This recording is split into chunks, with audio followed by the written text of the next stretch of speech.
I want you to do everything you can to find out kung nasan si Carlos. Parang stalker naman tayo nun. Wala akong pakialam. Baka mamaya kung sinong babaeng ang kasama niya. Kung may kailangan ka sa akin, nandito lang ako. Sabihin mo lang sa akin, ha? Carlos is out of town with a balikbayan friend, and I thought, kakilala mo. No, hindi ko alam. Galing ako sa bahay ni Carlos. Out of town daw sila, sabi ni Marites. Do you know where he is? Nasa La Union po sila. Meron lang siyang binisita na balikbayan friend.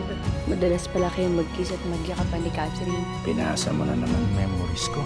Yung ginawa mo is an invasion of privacy. Huwag mo na uli gagawin nila. Sorry. Kailangan makuha natin yung ibang fragment o kung ano man yan. Kailangan ma-secure natin lahat yan para hindi mabuo ng aliens sa kanya. I can check on him. Susundan ko naman si Carlos. What brings you here? Hindi, may pasyente kasi ako na taga rito. Gusto daw niya magpa-consult here instead sa Manila. Tama-tama, nandito na tayo Pwede tayo mag-banding muna. Pwede. Tita Grace, kahit ano po mangyari, wag na wag po kayong lalabas dito sa kwarto, ha? Hindi po kayo pwede makita ni Ninong Seth. Tandaan niyo po yan. Bad ba siya kaya natin siya pinagtataguan? Anong oras po ba darating yung pasyente ni Ninong Seth?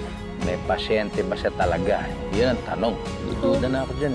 Matagal na nag-i-inquire yan tungkol sa mga alien. Nasaan na po yung susi? Dito ka lang yung kanina nilagay, eh. Grace? Tita Grace! Kayong dalawa dito sa cabin na to? Yeah, kami dalawa. Kanina yung isang cabin. What do you mean? Anong kabit? Kasi nakita akong dalawang susi. Dalawang susi. Yeah.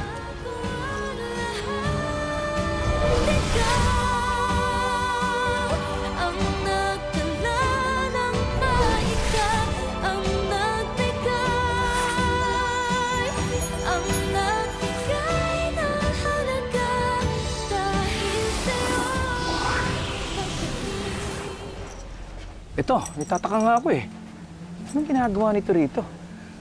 Hindi ko rin alam. Nakita ko lang yun Alam ko na. Oo nga, nakalimutan ko. Yung kaibigan ko kasi, kinunan ko ng cabin habang Okay. nandito siya. Umalis na siya. Kinuha ko yung susi. Etong isa, ginagamit ni Doy para nandito siya mag-isa, para maging independent ka, di ba? Matuto ka. Opo, tama. Utang ko. So, tara na.